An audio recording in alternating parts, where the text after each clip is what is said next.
Not every monster is born in darkness. Sometimes it is born inside a palace, in a place where gold shines on the walls, where servants bow to the floor, where a child should grow up protected by blood, by name, by crown. But Ivan did not grow up like a prince. He grew up like an orphan, trapped among wolves.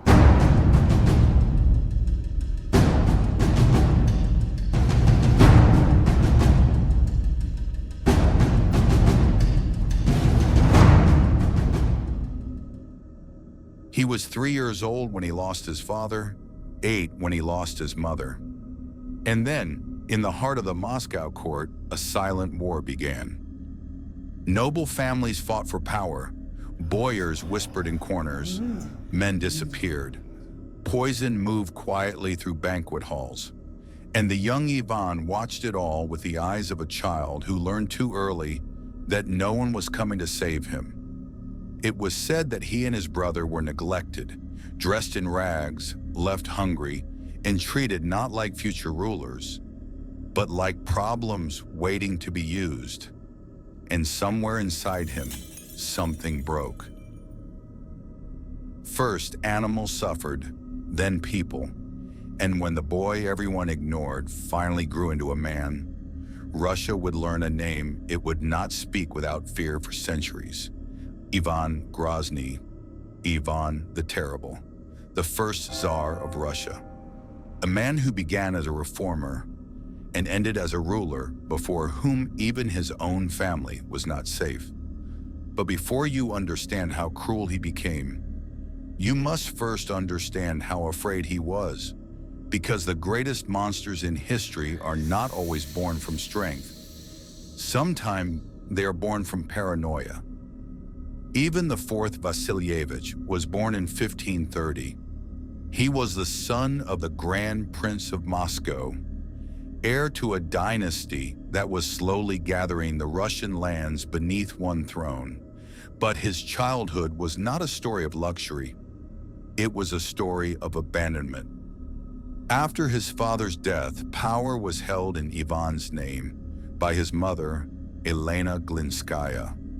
She was young, ambitious, and dangerous to those who wanted to rule through a child.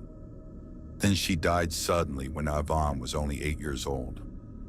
Even then, people whispered that she had been poisoned. Centuries later, examinations of her remains would make that old rumor sound less like a legend and more like a dark possibility. For Ivan, it was the first lesson. Those who smile at your table today may pour poison into your cup tomorrow. After her death, the court became a battlefield. Powerful boyar families treated the young prince like a pawn, even watched humiliation, violence, and betrayal unfold around him. Instead of trust, he learned suspicion. Instead of love, he learned control. Instead of childhood, he received an education in fear. And fear, when it lives inside a man for too long, can become something far worse. At the age of 13, Ivan showed that the frightened child was gone. During a feast, he accused one of the most powerful men at court, Prince Andrei Shwisky, of abusing his authority. Ivan ordered him seized. According to some accounts, Shwisky was beaten to death. According to darker stories, he was thrown to hunting dogs and torn apart. Which version is true matters less than what came after, because the message was clear. The boy who had been fed on fear had now begun feeding it to others. In 1547, Ivan was crowned not merely as Grand Prince, but as Tsar. The word carried the weight of emperors. It echoed with the memory of Caesar in Rome. Ivan became the first Russian ruler officially crowned with that title, and his ambition was greater than anything his ancestors had dared to imagine. At first, he did not yet look like the tyrant of Russia's darkest legends. The young Ivan reformed the state. He updated the law, strengthened administration, built a standing army, encouraged printing. He wanted a stronger Russia, a centralized Russia, a Russia obedient to one will, his will. During these early years, he married Anastasia Romanovna. And if there was one person in this story who could calm the darkness in his mind, it was her. Ivan loved her deeply. With her, he could be more controlled. With her, his rage did not always win. And for a time, Russia grew stronger. In 1552, Ivan conquered Kazan, the powerful fortress of a Khanate that had once been part of the shadow of the Golden Horde. To Ivan, this was more than a military victory. It was a sacred triumph, proof that the Tsar was not merely a ruler, but a chosen warrior, a conqueror, a man of destiny. To celebrate the victory, St. Basil's Cathedral rose in Moscow, one of the most famous buildings in Russian history. A legend still claims that Ivan was so impressed with its beauty that he had the architects blinded so they could never create anything like it again. There is no solid evidence that this ever happened, but the fact that people believed it says something important. They believed Ivan was capable of it, and sometimes reputation is darker than truth. Then came the Livonian War. Ivan wanted access to the Baltic Sea. He wanted trade, prestige, and a doorway to the West. But the war dragged on. Lithuania, Poland, and Sweden entered the struggle.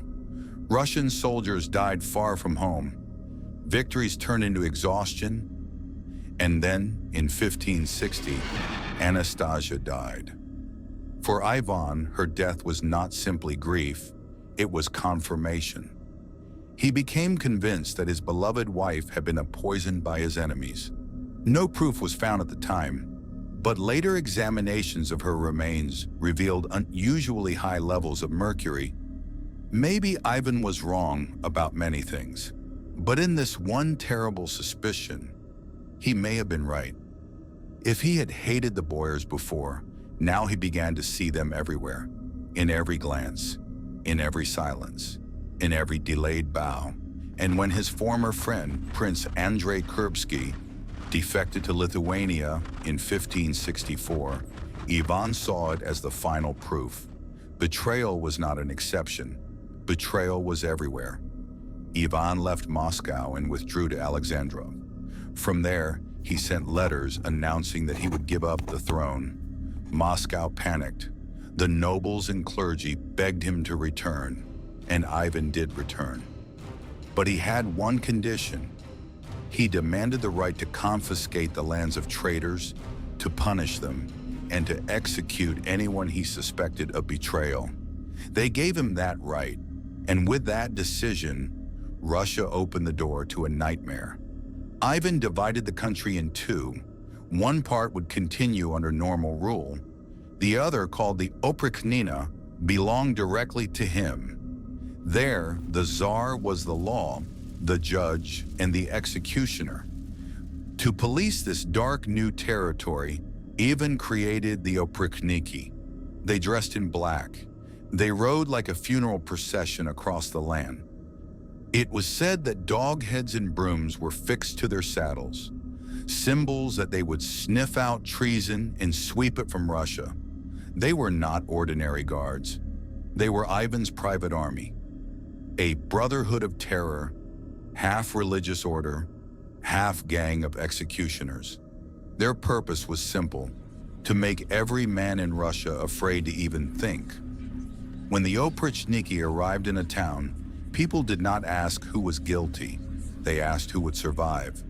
Homes were plundered, estates were seized, families were separated. People were tortured for words, for rumors, for silence, for their family name, or because someone had once whispered something about them. Executions were not only punishments, they were spectacles.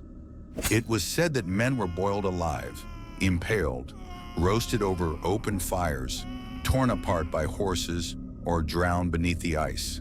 Not every story can be proven with perfect precision, but not every rumor must be proven to reveal the truth.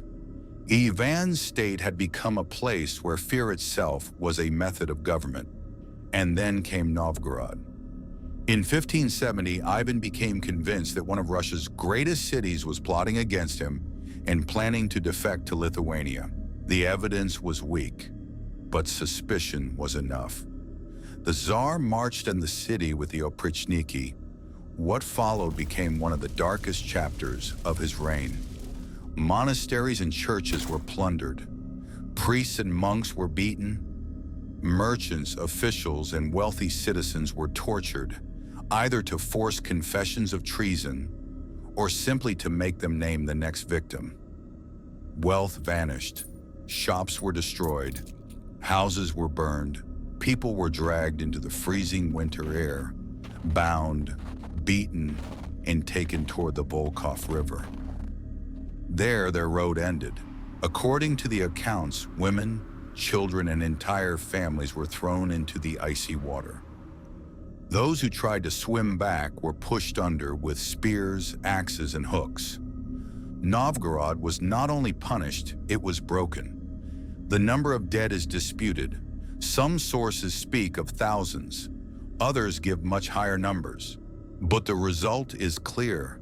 The city lost its old power, its wealth was stolen, its religious and administrative life was shattered, its people fled, and Novgorod never again stood as the great rival of Moscow. Ivan feared betrayal so deeply that he preferred to destroy a city rather than risk that someone inside it might be against him. But tyranny has its own hunger. It does not only consume enemies, it consumes servants too. The oprichniki, who had murdered for the Tsar for years, soon began to awaken his suspicion. And when Crimean Tatars attacked and burned Moscow in 1571, their reputation collapsed. Ivan saw that his black-clad army had failed to protect him from a real enemy. Soon, many of its leaders were executed. In 1572, the oprichnina was abolished, but the terror it created remained burned into Russia's memory. Ivan grew older, but his rage did not fade. His wars exhausted the country. The economy suffered. People fled. Fields were abandoned. The Tsar, who had wanted to build a mighty empire, was leaving behind a country wounded by his own hand. And then came the act that would become the most infamous of his life. In 1581, Ivan reportedly saw his pregnant daughter-in-law dressed in a way he considered improper. He fell into a rage and beat her. She miscarried. When his son Tsarevich Ivan confronted him over the loss of his unborn child, the old Tsar exploded. Ivan often carried a heavy staff with him, a symbol of authority and an instrument of anger. In fury, he struck his son in the head. The Tsarevich collapsed. Several days later, he died. Some historians still dispute details of this scene, but the legend became stronger than denial. The image of the old Tsar holding his bleeding son in his arms became a symbol of power that finally murdered its own future. Ivan had killed the man who was meant to rule after him. He had killed his heir. He had killed his own blood. 3 years later, in 1584, Ivan the Terrible died. According to the accounts, he suffered a stroke while playing chess. That was the end of the man who had spent decades deciding who would live and who would die. Not on a battlefield, not beneath the walls of a burning city, not surrounded by screams, but beside a chessboard. After him, the throne passed to his son, Fyodor, a weak and unprepared ruler. When Fyodor died without an heir, Russia sank into chaos, famine, civil war, foreign invasion, and the collapse of order. A nightmare later known as the Time of Troubles. This was Ivan's final poison. Even after death, his shadow continued to destroy the country. History remembers him as Ivan the Terrible. But in his own time, the word did not mean exactly what it means today. It meant formidable, powerful, fearsome, a ruler who inspired awe. But over the centuries, the meaning became darker, and perhaps it should have, because Ivan was both. He was a reformer, a conqueror of Kazan, the first Tsar of Russia, an intelligent, religious, educated man who could write, compose, and dream of empire. But he was also a man who allowed fear to become his god. And when a ruler begins to believe that every shadow is treason, every whisper is conspiracy, and every man is a possible enemy, then the entire country becomes a prison. Ivan the Terrible did not need hell after death. He built it while he was alive and seated himself upon its throne. Subscribe to Dark Age Tales, where history never sleeps and never dies.